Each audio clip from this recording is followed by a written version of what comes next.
अस्सलाम वालेकुम नाज़रीन, मैं doctor Mohammad Usman homeo clinic online के चैनल से आज एक फरमाइशी वीडियो लेकर आपके सामने हाज़िर ख़िदमत हूँ।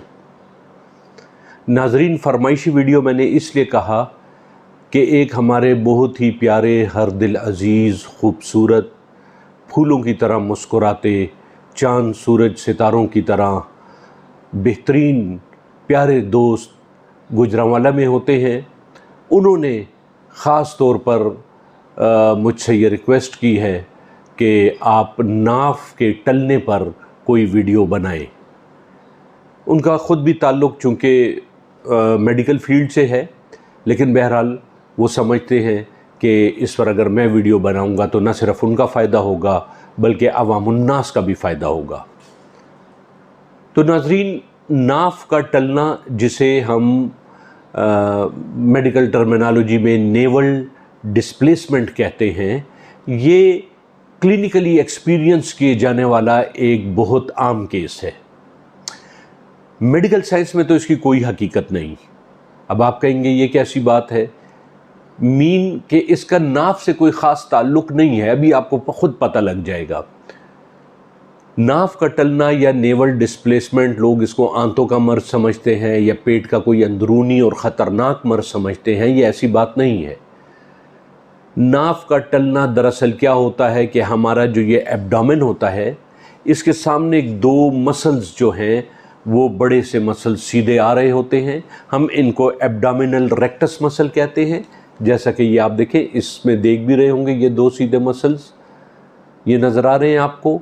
इसको, या ये अब हम तस्वीर में आप देख सकते हैं कि एब्डोमिनल रेक्टस मसल नज़र आ रहे हैं। ये कुदरत ने ये मसल्स हमें दिए हैं कि हम ये पेट के अंदरूनी सतह पर मौजूद होते हैं और हमारे पेट के अंदर मौजूद आज़ा, नाजुक आज़ा, ख़ुसूसन लिवर हो गया, स्प्लीन, किडनीज़ या ख़ुद इंटेस्टाइन्स हो गई, इन सब को इसने महफूज रखा होता है ताकि बाहर के ब्लो से या बैरूनी ट्रामा से, एक्सटर्नल ट्रामा से अंदर के आर्गन्स महफूज रहें। इसी तरीके से जब हम कोई वज़न उठाएं या उठे बैठें तो इंट्रा एब्डोमिनल प्रेशर की वजह से हमारे जो इंटरनल ऑर्गन्स या soft organs of the abdomen हैं वो बाहर ना निकल आए। तो इसके लिए अल्लाह ताला ने हमें ये मसल्स दिए हुए हैं। इसको हम एब्डोमिनल रेक्टस मसल्स कहते हैं। अब होता क्या है कि जब भी कोई शख्स अपनी बिसात से ज़्यादा वज़न उठा ले, ख़ुसूसन घर को ट्रांसफ़र करते हुए, या कोई भी चीज़ भारी सी उठा ले, या अनप्रिपेयर्ड ज़मीन पे बैठने से एकदम ऊपर खड़ा हो, तो यही एब्डोमिनल रेक्टस मसल्स जो हैं, जो कि यूं बिल्कुल सीधे मौजूद होते हैं, ये थोड़े से खुल जाते हैं। ज़्यादा प्रेशर उठाने से, ज़्यादा वज़न उठाने से, ज़्यादा वेट उठाने से ये एब्डोमिनल मसल जो यूं दो स्ट्रिप्स की तरह मौजूद हैं, ये कदरे खुल जाते हैं। और उनके खुलने से क्या होता है कि फिर इसके अंदर जो सेल्स हैं, मसल्स के अंदर जो मौजूद सेल्स होते हैं, इनसे लैक्टिक एसिड, एक ख़ास किस्म का एसिडिक जो है सिक्रीशन है, वो होनी शुरू हो जाती है।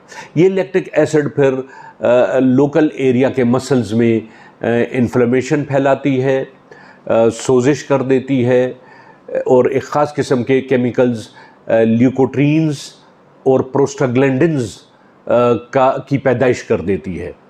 प्रोस्टाग्लैंडिन और ल्यूकोट्रीन्स जो हैं वो फिर total inflammation, local inflammation, pain और लॉस ऑफ फंक्शन, इस किस्म के जो है हालात पैदा कर देते हैं। और किसी भी मरीज़ को इस नेवल एरिया में एब्डोमिनल रेक्टस मसल्स के फैल जाने की वजह से क्या होता है, लोकल एरिया में थोड़ा सा पेन महसूस होता है, अंदरूनी सोजिश महसूस होती है, और मरीज़ को जो है खांसते, उठते, बैठते, पोस्चर तब्दील करते नेवल के इर्द गिर्द, पैरानेवल एरिया में एब्डोमिनल मसल्स में पेन महसूस होता है, जिसको लोग या वो खुद मरीज़ नाफ का टल जाना कहते हैं। हालांकि इससे नाफ का कोई ताल्लुक़ नहीं है, नाफ इंटरनल किसी चीज़ से टच नहीं है, कुछ भी नहीं है। तो ये दरअसल एब्डोमिनल रेक्टस मसल्स होते हैं। तो इनके ذرا سے اسٹریچ ہونے کی وجہ سے، کھنچ جانے کی وجہ سے پین ہوتا ہے۔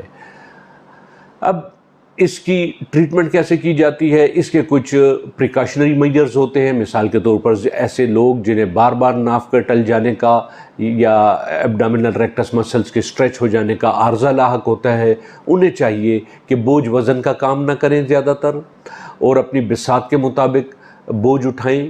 اس کے علاوہ ان پریپیئرڈ اچانک زمین سے بیٹھے اٹھے نہ، پاسچر چینج نہ کریں، سوچ سمجھ کا پاسچر چینج کریں، سوچ سمجھ کا زمین سے اٹھیں اور سلولی اٹھیں۔ اس کے ساتھ ساتھ کچھ ورزشیں ہوتی ہیں جس میں سے عام ورزش یہ ہے کہ کھڑے ہو کر کوئی بھی شخص آگے کی جانب جھک کے اپنے ان دو ہاتھوں کو، پامز کو جو ہے اپنے پیروں کے ساتھ، فیٹ کے ساتھ ٹچ کرے، تو اس سے یہ مسلز اپنی جگہ پر آتے ہیں۔ اور سب سے بڑا اسلامی اصول، الحمدللہ اللہ تعالیٰ نے ہمیں نماز کا حکم فرمایا ہے۔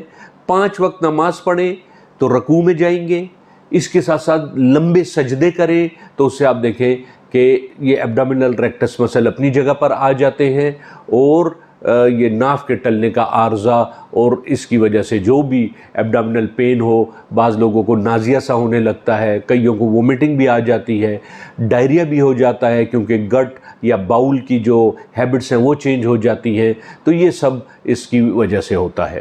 تو یہ کچھ پریکاشنری میجرز کرنے چاہیے۔ ہومیوپیتھک سسٹم آف میڈیسن میں ایک بہت ہی شورۂ آفاق دوا ہے رسٹاکس 30۔ یہ 30 پوٹینسی میں 5 قطرے صبح، دوپہر، شام، نہار منہ 2 گھونٹ پانی میں ڈال کر پی لینی چاہیے۔